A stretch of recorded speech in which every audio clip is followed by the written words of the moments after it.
to see so many people here today. I'll introduce myself. My name's Bonnie Watt. I served Dallas County in 27 years of service as a police officer, sheriff's deputy, and sheriff's constable.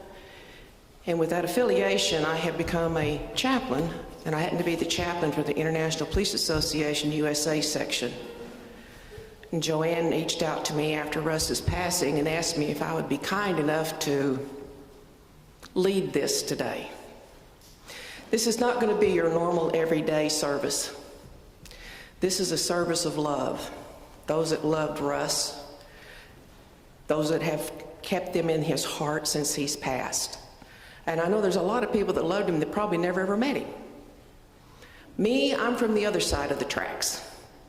Back when he was coming up through radio history here in Dallas, I happened to choose the opponent to Russ, Ron Chapman and Jody Dean. More down to earth, not hard rock and things. Those would filter in over there at KVIL and KLUV. But I've noticed that when it comes to disc jockeys, radio personalities, dated myself now by calling them disc jockeys, that they all have a common bond and they know how to push the point. And from the research I've done and from the people I've talked to about Russ, I would have loved him greatly. Not because of his reaching out and starting the foundation after 9/11, but there was a giver's heart in that man's soul. And it's something you really don't get, is put into you at an early age, to where you give to others and you don't ask for accolades or pats on the backs or anything. It comes from the heart. And Russ had a really big heart from what I can tell. I know he's probably made a few people mad. Hey, we all get mad sometimes. We get distances sometimes. But he also made a lot of people happy. And the stories I've heard about him and his drive time antics, and I went through some archives and listened to a few, and I was laughing hard too, as if it was the real deal right then and there. But he got called home unexpectedly, and this never is expected. But he lived a very full life with very many ups and downs and a few sideway traffic travels too.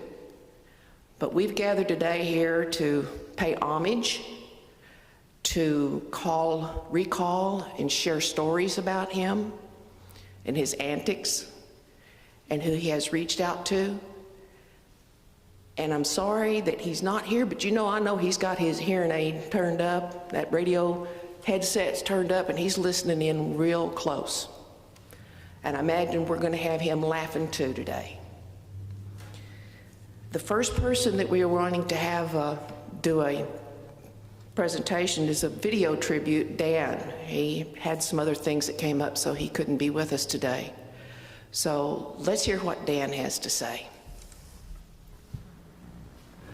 Hello from quarantine. I really do wish I could be there with you to say goodbye to Russ, but COVID-19 doesn't really seem to care what I've got planned or whatever it is I want to do, which, come to think of it, sounds a lot like Russ. But I am grateful. I'm grateful that I can still be a part of this service today to say goodbye. And I really was looking forward to seeing so many of you, especially those of you I haven't seen in such a long time. And time, it has a tendency to get the best of us, especially me. I'll call him tomorrow, I'll text her later, I'll email them some other time. Next thing you know, it's been years since you've spoken to someone you care about. And then you just don't know what to say, so you say nothing at all and let even more time go on. It's important that we change that. Call him now, text her now, email them today. Don't let that valuable time slip away. You may not have the opportunity again. Now, to know Russ Martin, whether it was a personal relationship, a professional relationship, or a combination of the two like it was for a lot of us, that means you know what a complicated relationship is.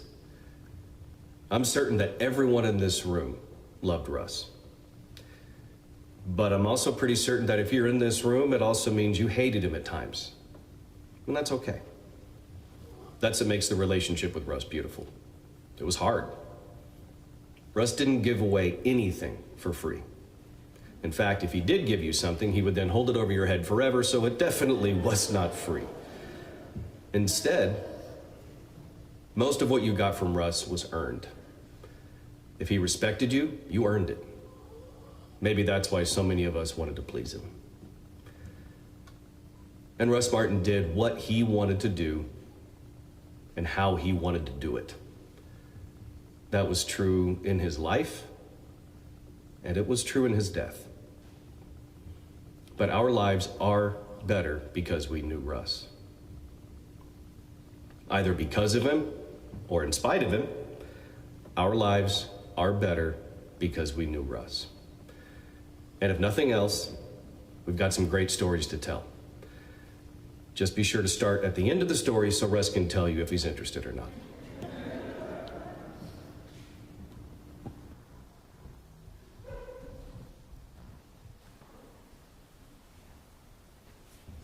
Gee, I didn't even speak to that gentleman.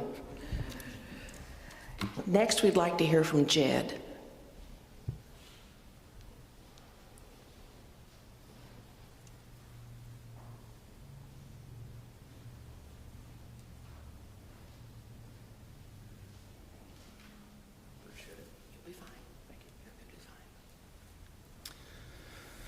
I have to start out with how I even met Russ. It's about 1999, and he just went off the radio at 97.1 The Eagle, and I didn't know where he went. I'd been a big listener a long time. I emailed him, just simple email, said, hey, I'm a police officer in Plano. My name's Jed Cloud. Been working there for about 5 years at that point. He emailed me back almost immediately and said, hey, love my police officers, and I'd love to meet you. And I'm happen to be going to Plano tomorrow to look at a house for sale that he was thinking about buying. Gave me the address. The next day, I was on duty. I got an alarm at that very house. The realtor had set it off. I pull up, Russ pulls up at the same time, and he's looking at me going, you got here kind of early. And I said, yeah. I said, I got an alarm at your house. What does Russ do? Let's jack with the realtor. That was Russ. And we scared the female realtor that thought she was going to go to jail for a second, and then he came out around the bushes laughing and thought that was hilarious. That was Russ. He's always said to this day that that was fate and that we were supposed to be friends. From that point forward, I spent a lot of time with him, a lot of days where if I was on duty, come on in, I didn't have to knock on the door, I didn't have to call him, I just walked in, and what would Russ do? He's giving, he's cooking me food, he's cooking me breakfast, or he's cooking me Boca Burger bean burgers for lunch, and that was his kick. He always had a giving heart, though. I watched 9/11 happen with him in his living room, and that was about the point when he started the foundation. He was standing there telling me the massive amounts of firefighters and officers that also just died just trying to serve the community, and it put something deep in his heart.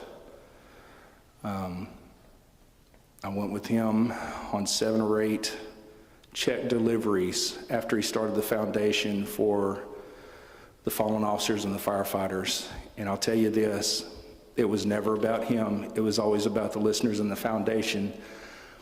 We would deliver the checks and we would go to some of the funerals, but where did we sit? The back row, on the back pew. It was never about him. He didn't even want anybody to know that he was there. Some people would recognize him and come up and say something, but it was never about him. It was always what he can do to give and give back to everybody. Super kind-hearted. He would always message me or call me and, hey, come have Thanksgiving dinner with me. I know you're working today on Thanksgiving. Come. Always giving.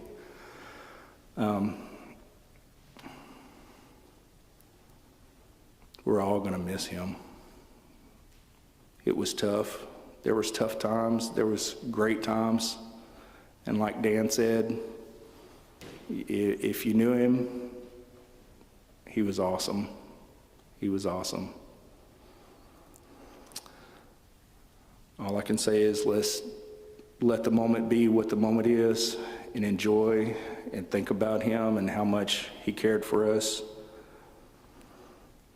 He always did the right things for the right people at the right times for the right reasons. That was Russ. When it came down to it, that was his heart. We'll miss you, brother.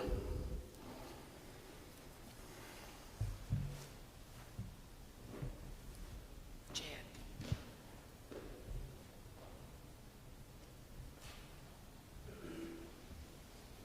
Thank you, Jed.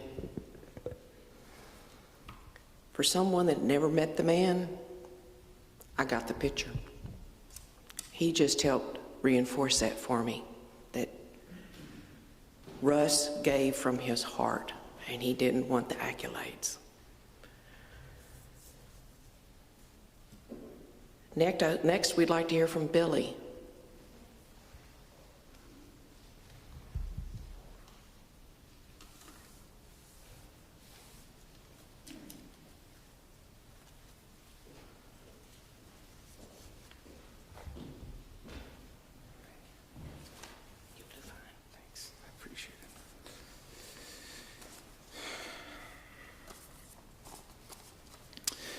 Well, I have so many stories about Russ Martin. First of all, I go by on the air as Billy the Kid. And when I met Russ, I was closer to a kid, trust me. But it was about 20 years ago, and the first time I met him, we both worked at CBS, and he was trying to kill me.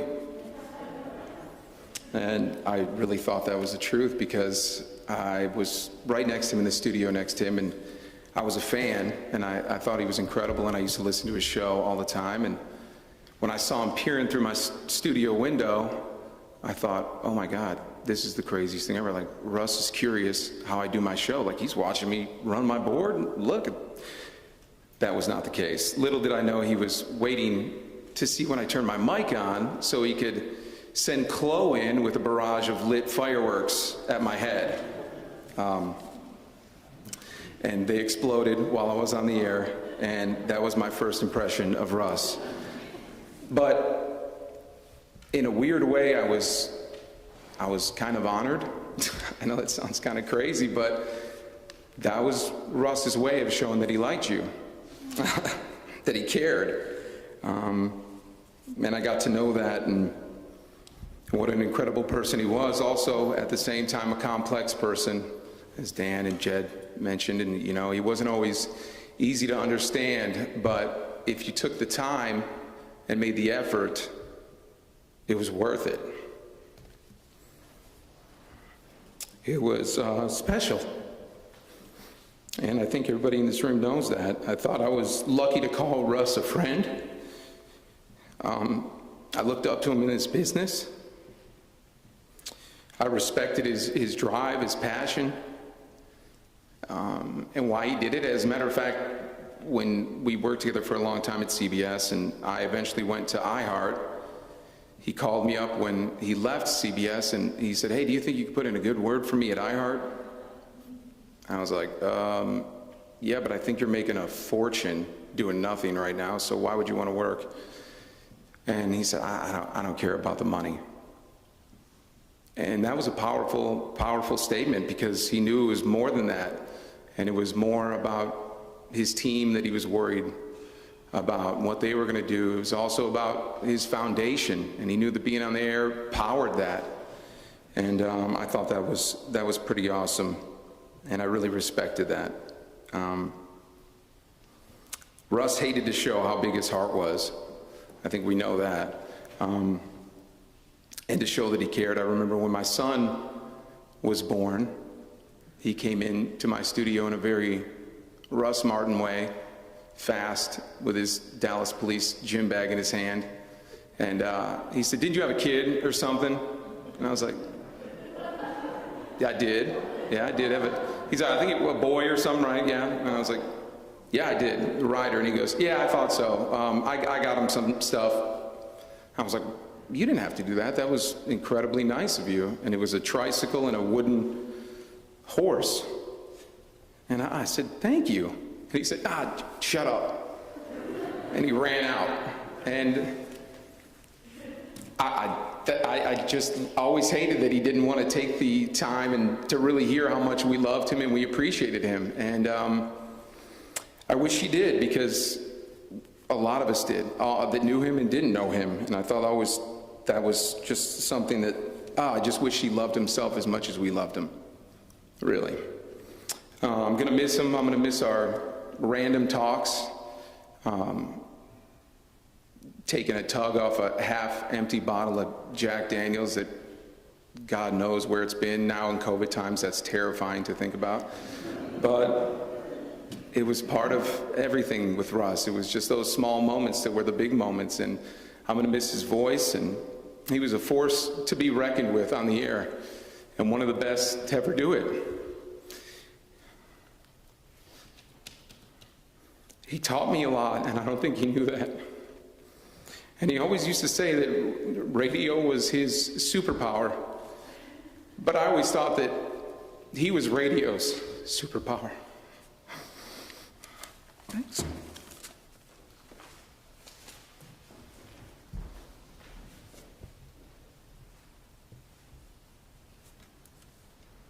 Thank you, Jed. It's amazing how a man can reach so deep down inside you when you least expect it. I think Billy wants to come up now and say a few words. That was Billy. Goes to show I'm behind this curve here. That was a good faux pas for the radio.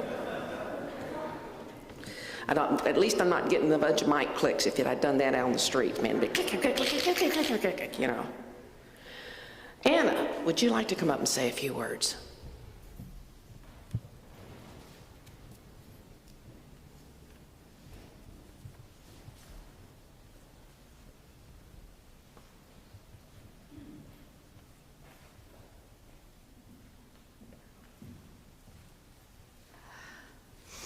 I was hoping I wasn't going to have to go after Billy. Thank you so much to Rachel for inviting me to be part of this. I am truly humbled.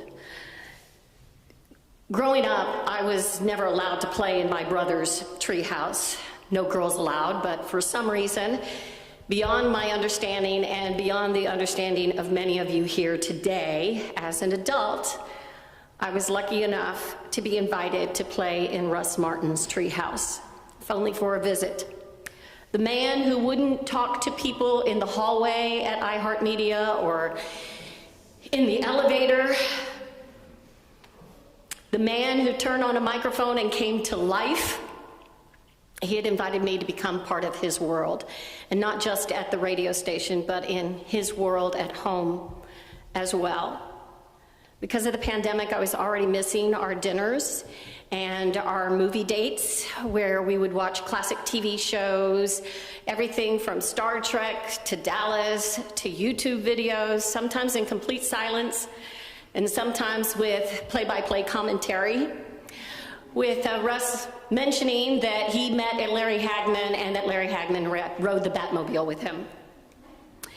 I was Russ's friend. I was his co-worker.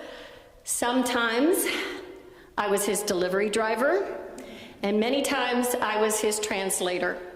I can't tell you how many times Chloe would come into my studio and say, Russ needs you to call his housekeeper, Janet, and ask her something or tell her something in Spanish.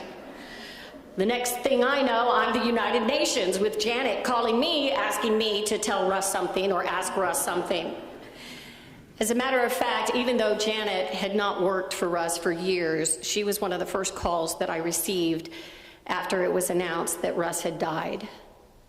She was in tears about El Señor Russ, and she talked about how kind he was to her kids, how he had invited her kids to his house to see movies, how he had given them snacks and drinks. That was a side of Russ that he didn't show to very many people, but it was so special and so very sweet. Janet also told me that she had been so worried about Russ while she was working for him about his health issues, and that she had talked to her minister about what Russ was going through, and that the minister was like, let's go over to his house and we will pray over him. As you can well imagine, that did not go over well with Russ. To Dan, to Alfie, Chloe, and the rest of the treehouse, Everett, Trey, Jerry, Dr. Thornton, I can't thank you guys enough for the amazing tribute that you paid to Russ on air. You guys captured his true spirit, his essence. You highlighted what I hope he is remembered for, not just his wit and his laughter, but for his heart for the Russ Martin Show Listeners Foundation. Just hearing from the families about what an impact those checks made to them, and hearing from the police officers and the firefighters. Russ, you left an amazing legacy. And I just think about the countless animals who found homes because of the great work that Russ did, not just with Operation Kindness, but also with Paws in the City. He loved all animals, including my dog, Jasper. As a matter of fact, one of the things that I'm gonna miss most about Russ are those late night texts, and I truly never thought I would say that. Those texts where I said, how are you? And he would say, send pics in that outfit I bought. And of course he was talking about Jasper. Even though the last week and a half has been so tough, I smile when I think of Russ, with him reunited with Abby, with Boo, Kalua, Twiggy, and Blue, in a place with no more sorrow, no more pain, just unconditional love. I will miss you, my friend, today, tomorrow, and always, but I know that you are finally at peace. Thank you.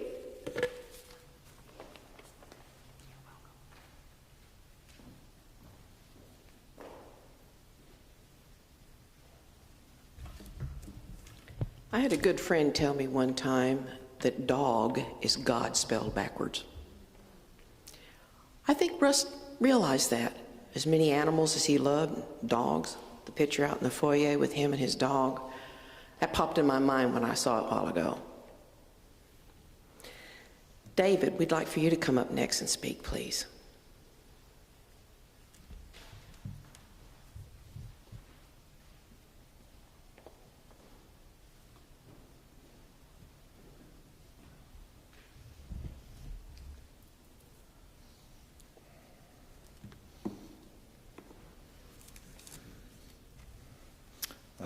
Some of y'all know me, some of you don't. I was Russ's friend and started out as his pool guy. So I stand here before you today as Russ's pool guy, David Dixon, here in grief, in a community that's mourning and shock. Russ was my friend for many years, and I will miss him greatly. We're all united in not only in our desire to pay respects to Russ, but our need to do so. For such was an extraordinary appeal to many people taking part in a radio. Those people that never really met him, but they feel the same as we do and miss him greatly. It's just remarkable to tribute Russ that more than we can ever hope to offer him today. As the other ones were saying, he was the very essence of compassion and duty, and a symbol of selfless humanity, a standard bearer for the rights of the forgotten, and such natural nobility, and proved again and again the need that he didn't need no title to generate his particular brand of magic. Today is our chance to speak and say the way he brightened so many lives, even though God granted him here a short life, and we all feel cheated, but we're happy that he was here and grateful that he came along. We all have despaired over the loss of him over the past week. The laughter that he has given and afforded us gives us the strength to move forward. You know, there's a temptation to rush his memory, but there's no need. because Russ, you stand tall as a human enough being of unique qualities and the need to be seen as a saint. But you sanctify the memory. We'll miss you out on there, who you are, but the sense of laughter. Your joy was always transmitted wherever you took. You could barely contain that. But your greatest gift is always your intuition that you used wisely, and it's what underpinned all your other wonderful attributes that I got to know, to analyze whatever it was to make such a wide appeal and find it in your instinctive feel for what was really important to all of us. Russ explained to me once that his inner feelings of suffering made it possible for him to connect to the audience. And here we come to another truth about Russ. For his status, the glamour, the applause, Russ always remained throughout a humble and insecure person at heart. He always had a childish desire to do good for others so he could release himself from the deep feelings that he had. I believe the world sensed this, and we all sensed that in his character, and loved him and cherished him for his vulnerability as well as his honesty.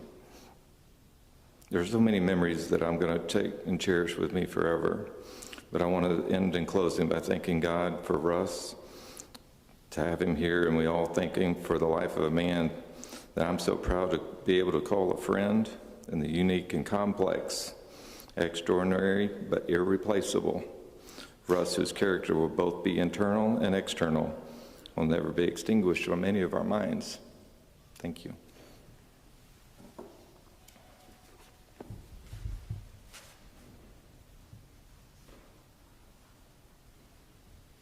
Thank you, David.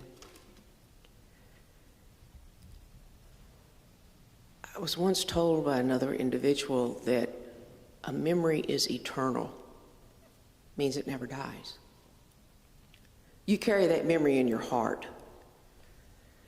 And Dan even hit upon the fact that he said that tell somebody you care, however you want to call them. You want to call them a meathead, call them a meathead. If you want to call them, hey, I love you, whatever. I've had that impressed upon me many years ago. And when you tell somebody you love them, it doesn't have to be a capital I and a capital L and a capital Y.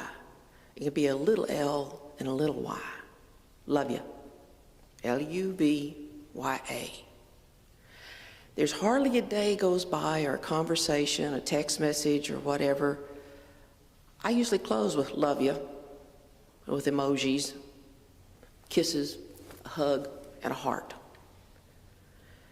Russ did that with his words and in his time on the radio station, even though he would not probably come out and say it with flowers and roses and candy and hearts and everything. But he loved his fellow man, which is very evident with his foundation and how he stood in the gap for the firefighters and the officers for their families after they had fallen in the line of duty. That's a rough road to travel. However, he did help them and give them some comfort in their most horriblest time of need. And that speaks volumes. I wished I had listened to him when he was on the radio. I do know that there are some archives out there that I can listen to, and I plan to listen to him here in the days to come, because his humor was wicked. Funny, but wicked. And he did kind of get up over on the precipice, but he never fell over on the wrong side. It's all in how you define words and how you understand things that are said. He was a master at that. When you leave here and you see something and think of Russ, just say, thank you, God, for my paths had crossed. It may be just passing in the street or passing at the grocery store or holding the door when you're walking out of a building so someone else can come in. You don't have to say a word, just smile. It's amazing how many people melt with a smile. And I know that Russ probably has the biggest grin on his face right now. He wouldn't want to be here for all the other times in the world, but he knows that he's left you all in a very secure place and with the examples he set for you and how he spoke to you, you'll do fine. Now, I know he wasn't a very religious individual.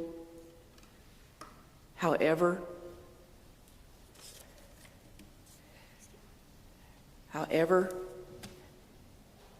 when we come to the end, I am going to say a short prayer. Mark, are you still here? Come on up.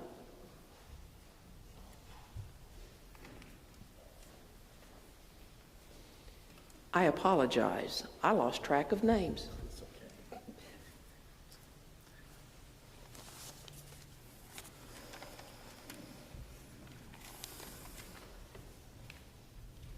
It's just like Russ to skip me.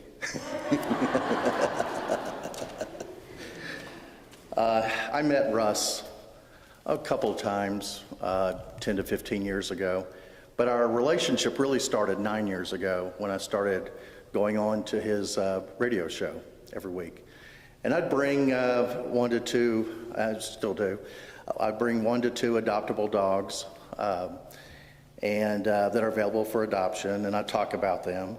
I initially went with Johnny England, and eventually it ended up being just me that brought the dogs. And Russ has a huge heart for animals, and I know that's come out today, but that's the one thing that I would want to leave you with is that. But then again, anybody who's ever even just listened to him on the air knows that. But in the studio, he always fed our dogs treats, and he would just give them lots of attention. And but if he caught me trying to sneak a picture of him, he'd look at me and said, "No pictures, it's not about me." I'd still sneak a few here and there, though. Sometimes I'd bring a before picture of the dog, and I'd bring it to the studio, and Russ would adamantly just say, "Don't show that picture to me." And we'd be on the air, and I'm like, "Russ, the after is right here in the studio. It's wagging his or her tail. Happy as can be, healthy, available for adoption." But he did not want to ever look at something like that, even though it was part of the success story. And he never looked at one of those pics, not whether we were in the studio or elsewhere or outside of the studio. He always told me he just couldn't handle it, and that was Russ. Sometimes after our radio segment, we'd go to commercial break, and before he'd catch me as I'm walking out the door, and he'd go, "Hold on a second." And he'd write a check, a donation check to Paws in the City. And he'd hand it to me, and he would go, "Now don't ever tell anybody I wrote this check, because if you do, I'll never write another donation check to Paws in the City again." So that was Russ. He didn't want the credit for that. There were also times when, let's say it's before a holiday break, or maybe it's my birthday week, or there's something going on where we would go to commercial break, and I'd walk off the studio, and as we were walking commercial break, he'd grab me and give me a big hug, which always kind of surprised me when he did it. And he'd whisper into my ear, "Don't ever tell anybody I did this."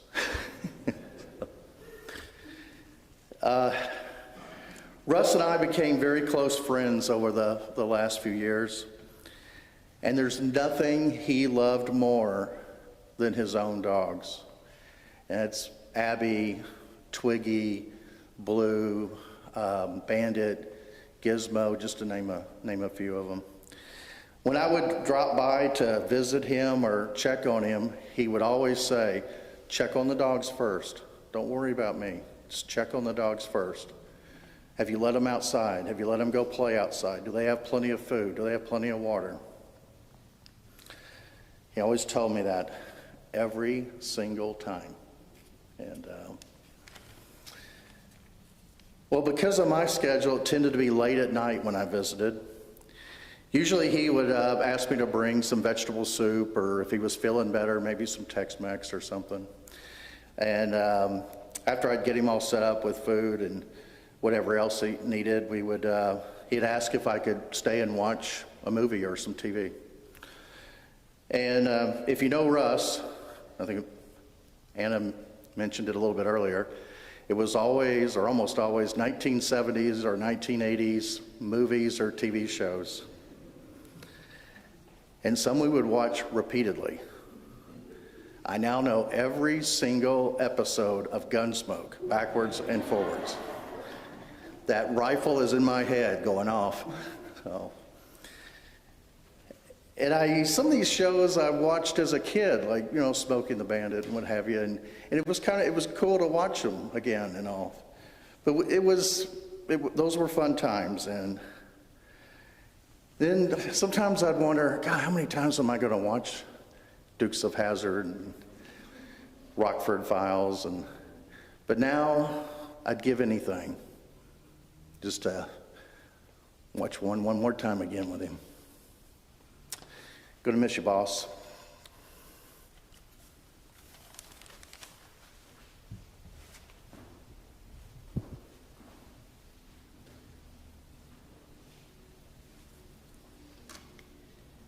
One thing you can do to really pay your respect to Russ, find one of those shows that he used to watch it and think of him.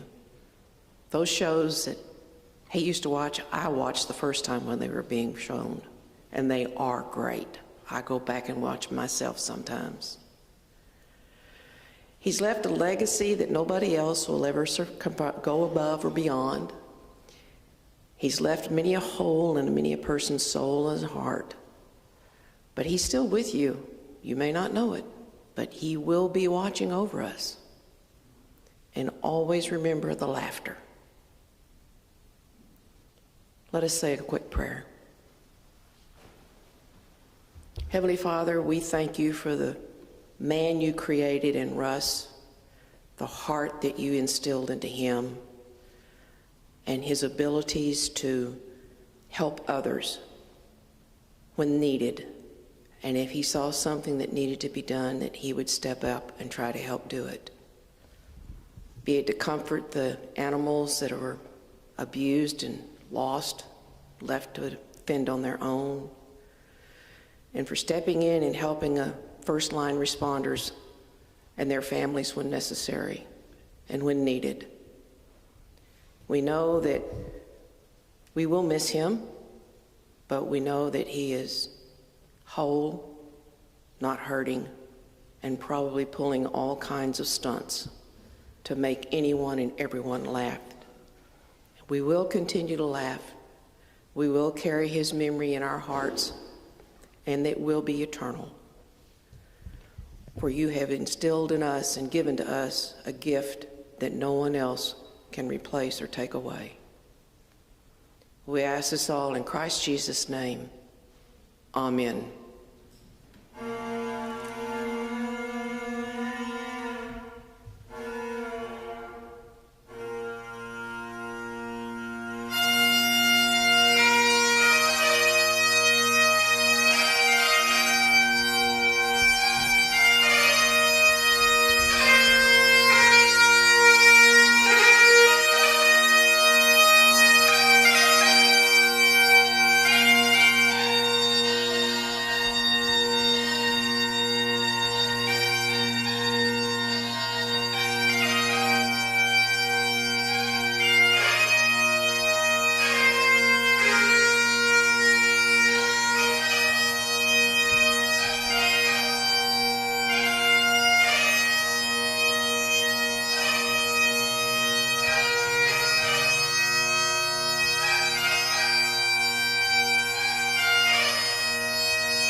This concludes our gathering. We would appreciate, and if you all would like to stay around and continue to spin stories and yarns of funny things, we'd love to hear them. And thank you everyone for coming today.